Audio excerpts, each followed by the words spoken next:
সালাম দিলেন, সালাম দিয়ে বললেন, স্বামী গো আমি দরজা খুলে দিচ্ছি, ভেতরে প্রবেশ করেন।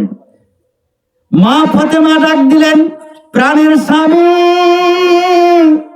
আসেন বসেন গো, মাথায় একটু হাত দিয়ে দেই, আপনার কোনো টেনশন হয়েছে? আমার ভাইয়েরা, একটা মানুষের যদি টেনশন থাকে মাথার ভিতরে, তার রোগ কিন্তু বৃদ্ধি হবে। একজনের টেনশন যদি মাথার ভিতরে থাকে, তার বুদ্ধি হত হয়ে যাবে, বুদ্ধি আসবে না। একজন মানুষের যদি টেনশন হয় মাথার ভিতরে, হঠাৎ ওই টোকটা স্ট্রোক করে মারা যেতে পারে। আল্লাহ রাসূল সাল্লাল্লাহু আলাইহি ওয়াসাল্লাম হাদিস শরীফে বলেন, তোমরা কোনোদিন টেনশন করবে না, টেনশন করলে তোমাদের রোগ বৃদ্ধি হয়ে যাবে, যত ওষুধ খাও কোনো কাজে আসবে না। টেনশন যদি তোমার হয়, একটা বুদ্ধি করবে না, আপনার বুদ্ধি আসবে না। যদি টেনশন হয়, বাড়ির ভেতরে মারামারি হবে, আপনি নিজেও বলতে পারবেন না। যদি টেনশন হয়, একজনের মাথায় বাড়ি দিবেন, আপনি টের পাবেন না। এই জন্য আল্লাহ রাসূল সাল্লাল্লাহু আলাইহি ওয়াসাল্লাম বলেন, কোন সময়ের জন্য টেনশন করবা না। এবার হযরত আলী রাদিয়াল্লাহু তাআলা আনহু ঘরের মধ্যে প্রবেশ করলেন। মা ফাতেমা ডাক দিয়া বললেন, ও প্রাণের স্বামী গো, আমার হাসাইন আর হোসাইন 3 দিন যাবত খায় না গো স্বামী, আমার হাসাইন আর হোসাইনের কি অবস্থা গো, আছে নাকি আপনার কাছে কোনো টাকা পয়সা? হযরত আলী, এই পকেট হাসতায় কোনো টাকা নাই, এই পকেট হাসতায় কোনো টাকা নাই। মা ফাতেমা ডাক দিলেন, প্রাণের স্বামী গো, হাসাইন আর হোসাইনের চেহারার দিকে আর তাকাইতে পারি না। যাও যাও, আমার যে ওন্নাটা দেখা যায়, এই ওন্না আমার আব্বা দিয়েছে, এই ওন্নাটা বাজারে বিক্রি করে দাও। বাজারে বিক্রি করে দেওয়ার পর কিছু খানা বাজার থেকে নিয়ে আসো। হযরতে আলী হাঁটতে পারে না আমার ভাইরা, ওন্নাটা পকেটের মধ্যে নিয়ে নিয়েছে। আচ্ছা, আপনারা যদি যে কোনো একটা জিনিস বাজারে নিয়ে যান, যদি পকেটের মধ্যে থাকে, কেউ যদি না দেখে, কেউ কিনবে? কিনবে কেউ? তো পকেটের মধ্যে ওন্না থেকে সারা বাজার ঘুরে কেউ কিনবে? হযরতে আলী রাদিয়াল্লাহু তাআলা আনহু একটা ওড়না যখন নিলেন, আমার ভাইয়েরা বাজারের মধ্যে ঘোরাফেরা করছেন, কেউ তো ক্রয় করে না, ওড়না দেখো না, কেউ তো ক্রয়ও করবে না, জোরে বলেন ঠিক কিনা? হযরত আলী রাদিয়াল্লাহু তাআলা আনহু এবার ওড়নাটা পকেটের ভিতর করে সর্ব বাজার ঘোরা শুরু করে দিয়েছেন। হঠাৎ করে একজন অন্ধ ব্যক্তি, হাতে লাঠি, বিরাট আকার, দাড়িগুলো বড় বড় লম্বা, ওই ব্যক্তির সামনে চক্ষু বন্ধ করে বড় একটা ব্যাগ নিয়ে হযরত আলীর সামনে দাঁড়িয়ে গেছেন। ভাই আলী, আপনি যে ওন্নাটা বিক্রি করবেন, আমার এই ব্যাগের মধ্যে দিয়ে দেন। এই ওন্নার পরিবর্তে 3 কেজি জব কেনার টাকা আমি আপনাকে দিয়ে দেব। এই জব বাড়িতে নেবেন, মা ফাতেমা নিজ হাতে যাতায়াত আটা পিষবে। বিবাহের সময় আল্লাহ রাসূল একটা জাতা দিয়েছিল। জাতা বোঝেন? আগেকার যারা মানুষ তারা বুঝবে। ওই ডাল যখন ইয়ে করতো, ওই জাতা দিয়ে এরকম ঘুরাইতো, এরকম ঘুরাইতো। কি কথা ঠিক না? কিন্তু এখন তো ওগুলো নাই। এখনকার পোলাপন হলে চোখই দেখেনি, দেখবে কই থেকে? এবার মা ফাতেমা ওই জাতা দিয়ে কিন্তু এইভাবে জব কিন্তু পিষতো। ওই বৃদ্ধ ডাক দিয়ে বলেন, আলী রে, যাও রে আলী যাও, এই ওন্নাটা আমার ব্যাগের ভিতরে দিয়ে দাও। আলী হঠাৎ চমকে গেলেন, এই বৃদ্ধ তো চোখে দেখে না, ওন্নার খবর কি করে পেল? ওন্না তো বাজারের ভিতরে কোথাও আমি বের করি নাই। এইটা তো মানুষ হতে পারে না, আল্লাহ রাসূলের কাছে আর কৈফিয়ত চাইতে হবে। এবার হযরতে আলী রাদিয়াল্লাহু তাআলা আনহু মনে মনে চিন্তা করলেন, আমার হাসাইন আর হোসাইন তো না খায় আছে আজকে 3 দিন যাবত, ওনা বিক্রি করে যদি 3 কেজি জব পাওয়া যায়, ওই জব যদি বাজারে বাড়িতে নিয়ে যাওয়া হয়, অবশ্যই আমার হাসাইন আর হোসাইনের মুখে কিছু দেওয়া যাবে। আমার বন্ধুগণ,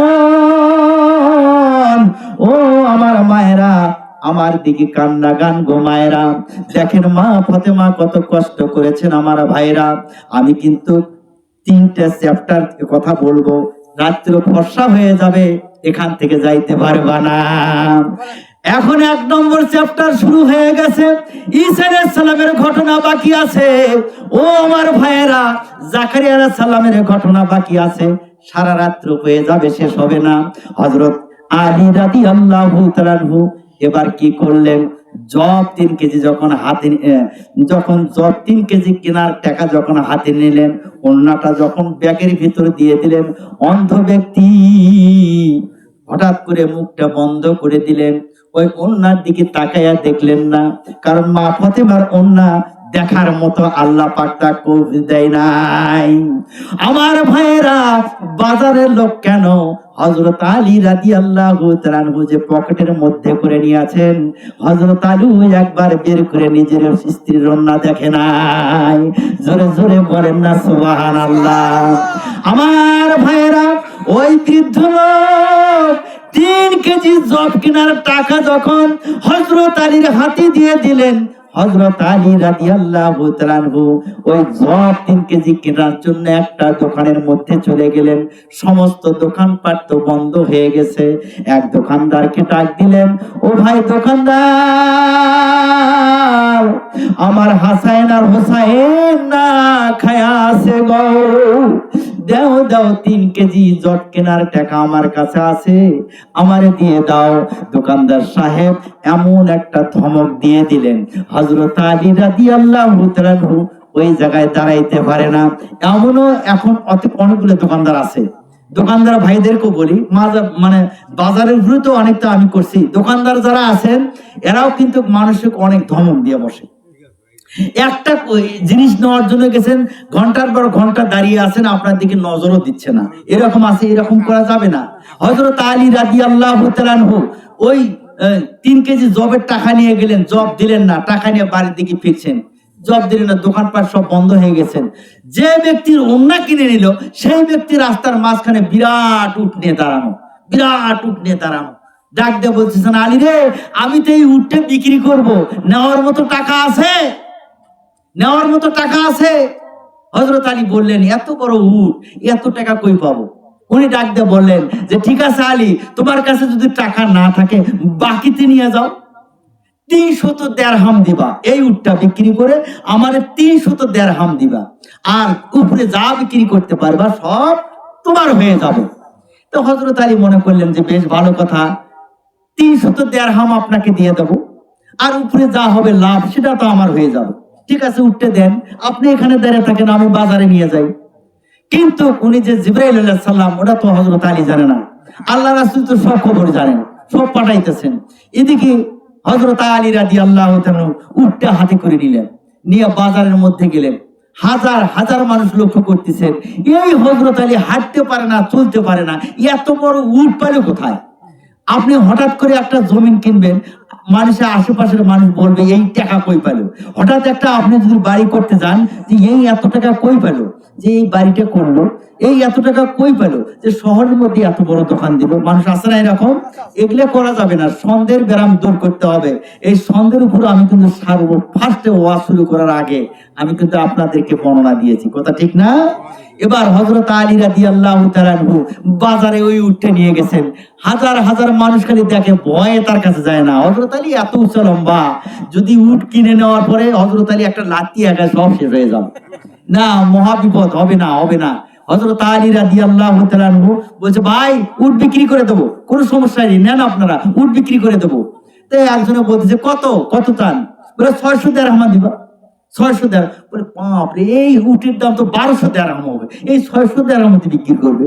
তো হযরত আলী যদি 600 দিরহাম বিক্রি করে, তো 300 দিরহাম তার লাভ আসতেছে।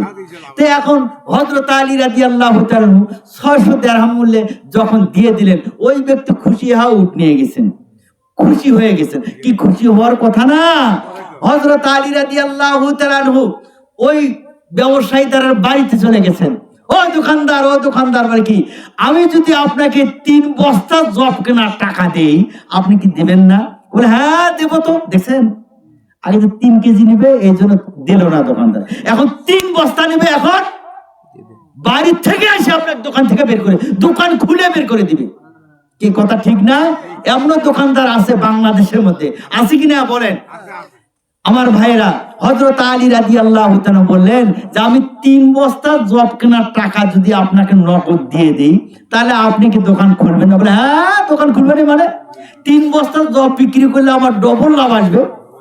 হ্যাঁ, আর আসে হযরত আলীর সঙ্গে আসতেছেন, আর মনে মনে চিন্তা করতেছেন ওর 3 কেজি কেনার টাকা নাই, সে 3 বস্তা কেনার টাকা পালো কই? এই ঘর, টিনের ঘরের মধ্যে থাকার জায়গা নাই, এই বিল্ডিং করার টাকা পালো কই? কি কথা ঠিক না? হযরত আলী রাদিয়াল্লাহু তাআলা এখন গেলেন, এখন বেটা যে কোনো লোকই হোক টাকা পকেটে এলে পুরুষ মানুষ একটু গরম হয় না? তো এখন করছে কি, হযরত আলী গেছে, দোকান খোলা হয়ে গেছে, দোকান খুলে 3 বস্তা নিছে। 3 বস্তা বললে যে 1 বস্তা আপনার কাছে আমানত থাকলো, পরে নিয়ে যাওয়া হবে, এই 2 বস্তা 2 ঘর করে নিয়ে যাই আগে। এখন 2 বস্তা 2 ঘর করে নিয়ে হযরত আলী রাদিয়াল্লাহু তাআলা উনি বাড়ির দিকে যাচ্ছেন। মা ফাতেমা দরজার ফাঁস দিয়ে লক্ষ্য করে দেখলেন যে একটা অন্য বেচার টাকা দিয়ে 2 বস্তা, এত টাকা পালো কি? ওনার দাম কি এত হতে পারে? কোনোদিন তো হতে পারে না। হযরত আলী রাদিয়াল্লাহু তাআলা গতকালের মতো আজকেও বস্তার দরজা থেকে সালাম কি দেয় না, সালাম দেওয়ার কথা ভুলে গেছে, সালাম আর দেয় না। মা ফাতেমা মনে করলে সালাম দেয় না কে, কালকেও এই অবস্থা, আসলে মাথার মধ্যে কি টেনশন, তার জন্য ভুলে গেছেন। মা ফাতেমা বললেন আসসালামু আলাইকুম, স্বামী গো আজকেও তো সালাম দাও। বলেছি কথা কইও না, আজকে 2 বস্তা একবারে নিয়েছি, কোনো টেনশন করেন না। আজকালকার মা বোনেরা যদি খালি নিয়ে আসেন না, খুশি হইয়া ওরে বাপ রে বাপ রে বাপ, ও বাড়ি শুদ্ধ মানুষকে একেবারে দান করাও শেষ করবে, খাওয়াও শেষ করবে। কথা ঠিক না? স্বামীর এখন উজাড় হয়ে যাক ওইদিকে চিন্তা করবে, কামাই তো করে না, খালি মুঠি মুঠি দেয়, খালি মুঠি মুঠি। আছে না এরকম, আছে না মা বোনেরা? আরে স্বামীর বাড়ি থেকে যে কোনো একটা জিনিস যদি দিতে চাও কাউকে, স্বামীর অনুমতি ব্যতি রেখে দেওয়া যাবে না, এটা হাদিসে আল্লাহ রাসূল সাল্লাল্লাহু আলাইহি ওয়াসাল্লাম নির্দেশ দিয়ে দিয়েছেন। মা বোনেরা তো এগুলা বুঝবে না, বলে একজন ফকির যদি হয় আইনের মধ্যে আসো আসো আসো আসো আসো ভেতরে আসো, একেবারে আইনের মধ্যে রেখে নিয়ে যা ঘরের দরজাত বসে মুঠে মুঠে মুঠে মুঠে। দেখছেন কে এরকম আছে না? সাবধান হয়ে যাও মায়েরা, সাবধান হয়ে যাও। অনেক ফকির ফকিরানও কিন্তু আছে গোয়েন্দা, আছে না এরকম, আছে না? হযরত আলী রাদিয়াল্লাহু তাআলা আনহু বাড়িতে যাওয়ার পর যখন সালাম জানালেন না, মা ফাতেমা রাদিয়াল্লাহু তাআলা আনহা ডাক দিলেন, স্বামী গো আপনি 2 বস্তা কোথায় পেয়েছো? যতক্ষণ পর্যন্ত আমারে না বলছো এতক্ষণ পর্যন্ত আমি এইটা রান্না করব না, যাতা ধরবো না। স্বামী গো আপনি বলে দেন। হযরত আলী বললেন, ফাতেমা রে শোনো শোনো ফাতেমা, শুনে রাখো, এ ফাতেমা, এই হাসাইন হোসাইনের মা, তুমি চিন্তা করো না রে, আগে খাদ্য পাকিয়ে নাও, এরপর ভক্ষণ করার পর তোমার কাছে বসে বসে বলবো। এবার মা ফাতেমা ডাক দেয়া বলেন, প্রাণের স্বামী গো আমি শুনতে চাই না, 2 বস্তা কোথায় পেয়েছো? যতক্ষণ পর্যন্ত আমাকে না বলছো এতক্ষণ পর্যন্ত আমি এই রান্না করব না। লিল্লাহে তাকবীর। আমার ভাইয়েরা অনেক রাত্র হয়ে গেছে, আমার তো যাইতে হবে, একটু দোয়া করে দেই সবাই মিলে একটু। আরেকদিন ডাকেন মানুষজন হলে। না না আর হবে না ভাই, অনেক রাত্র হয়ে গেছে, আমার অনেক দূর যাওয়া লাগবে। দোয়া করি, আল্লাহুম্মা আমিন। ও রব্বানা যালামনা আনফুসানা ওয়া ইল্লাম তাগফির লানা ওয়া তারহামনা লানাকুনান্না মিনাল খাসিরিন। রব্বানা লা তুযিগ কুলুবানা বা'দা ইয হাদাইতানা ওয়া হাব লানা মিন লাদুনকা রাহমাতান ইন্নাকা আনতাল ওয়াহ্হাব। রাব্বুল আলামিন, আয় আল্লাহ আমরা কতগুলো গুনাহগার বান্দা, গুনার বোঝা মাথায় নিয়ে এতিমের মতো, কাঙ্গালের মতো, মুসাফিরের মতো তোমার দরবারে হাত বাড়াইছি গো আল্লাহ। কত মা বোনেরা গভীর রাত্র পর্যন্ত বসে আছে মাবুদ, কত 5 ওয়াক্ত নামাজিরা বসে আছে গো আল্লাহ। এই মাহফিলের ভিতরে কত সুদখোর, ঘুষখোর, মিথ্যাবাদী, কত নামাজি বেনামাজি সমস্ত আসামিরা একত্রিত হয়েছি গো আল্লাহ। আয় আল্লাহ দয়া করে আমাদের আজকের দোয়াখানা কবুল আর মঞ্জুর করে নাও রাব্বুল আলামিন। এই মাহফিলের আয়োজন যারা করেছেন আর মাহফিলে ওয়াজ শোনার জন্য যারা উপস্থিত হয়েছেন, কিয়ামতের দিন কঠিন মুসিবতের সময় এই মাহফিল আমাদের সকলের জন্য নাজাতের ওসিলা বানিয়ে দিও গো আল্লাহ। রব্বুল আলামিন দূর দূরান্ত থেকে যারা এসেছেন তাদের প্রতি কদমে কদমে হাজার হাজার লিখে লিখে দাও। আয় আল্লাহ সহি সালামতে যার যার ঘর পর্যন্ত পৌঁছে দাও মাবুদ।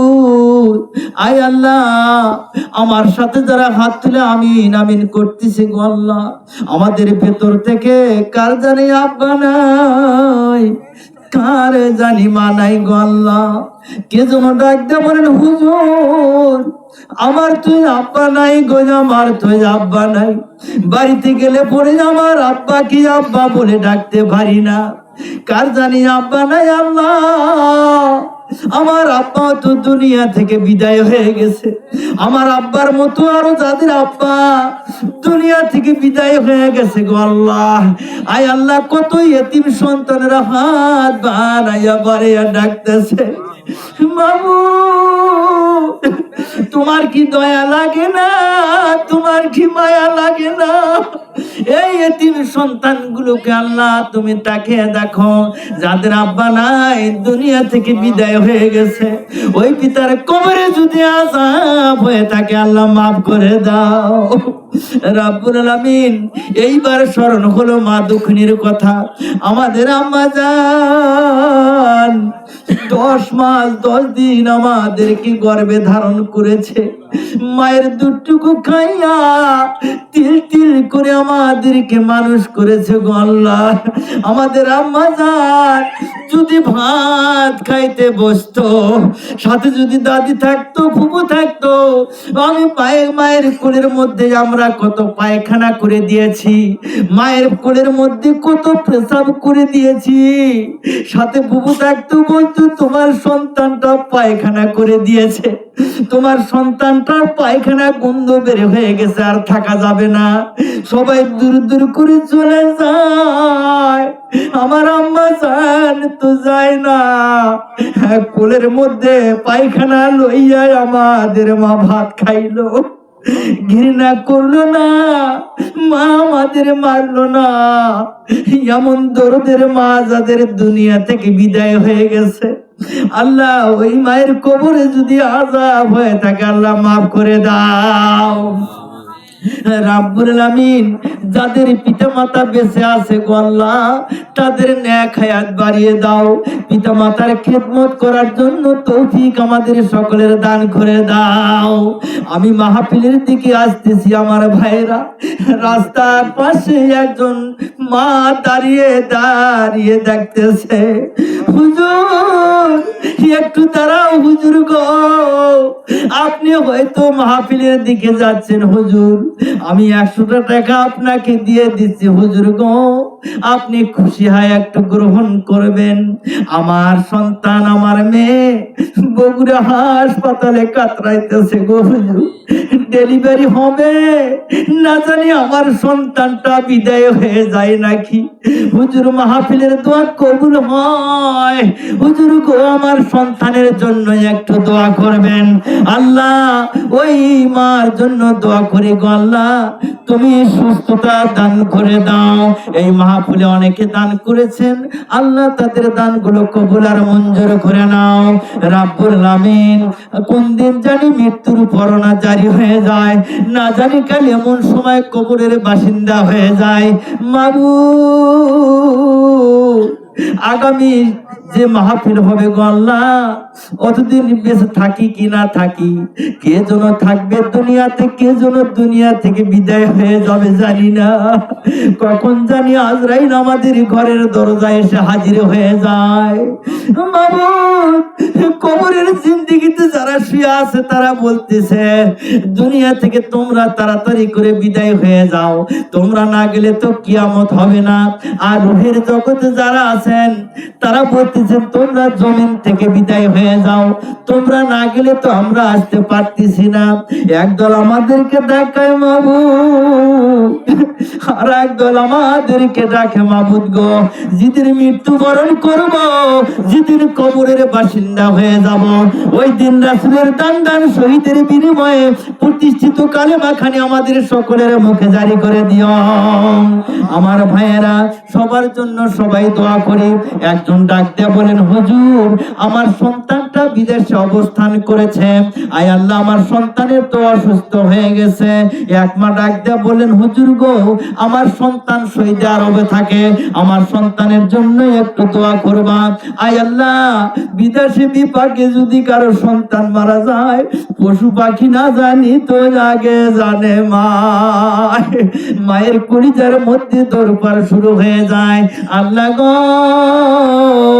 হঠাৎ করে কারো মায়ের সন্তানকে তুমি উঠে নিও না, কোন মা তা সহ্য করতে পারে না গো আল্লাহ। আর রাব্বুল আলামিন পিতা মাতার জন্য তুমি দোয়া করতে বলেছো গো আল্লাহ। সকলে আমার সাথে পড়েন, রব্বির হামহুমা কামা রব্বায়ানি সগীরা, রব্বির হামহুমা কামা রব্বায়ানি সগীরা। আল্লাহুম্মা সাল্লি আলা মুহাম্মাদ ওয়া আলা আলি মুহাম্মাদ কামা সাল্লাইতা আলা ইব্রাহিম ওয়া আলা আলি ইব্রাহিম ইন্নাকা হামিদুম মাজিদ।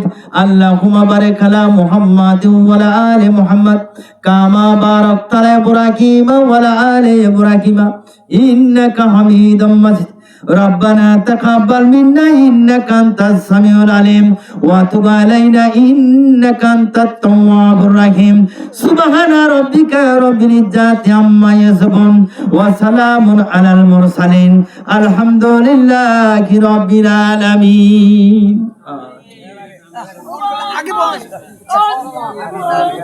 বাবা আপনারা শুনেন, আমার ওই মাইকটা ডিস্টার্ব হওয়ার কারণে আমি কথা বলতে পারিনি, অত বলা যায় না, বুঝো না? আপনারা অত্যন্ত ধৈর্য সহকারে আজকের এই মাহফিল শুনলেন। মাহফিলের পক্ষ থেকে আপনাদেরকে সকলকে আন্তরিক মোবারকবাদ এবং ধন্যবাদ জানিয়ে আজকের এই মাহফিল এখানে সমাপ্ত ঘোষণা করা হলো। আসসালামু আলাইকুম ওয়া রাহমাতুল্লাহ। অনেক রাত্র হয়ে গেছে না, তাহলে 12:30 বাজে না? আল্লাহ এই বাবা মানা সভা করতে চায়, বুঝছেন? আচ্ছা, না আপনাকে কম্প্রোমাইজ করতে হবে। এরকম মাইক নিয়ে আসবা, এরকম মানে কি কথা ঠিক না? সমস্যা ওই দেউড়া মাইক দিবে চাইছিল, ওই মন্ডি নেক্সট মাইক আর বেশি লাগতো, আরো বেশি লাগতো, আর হচ্ছে টান দিছে না জোরে জোরে, ওইটার কারণে বুঝছেন?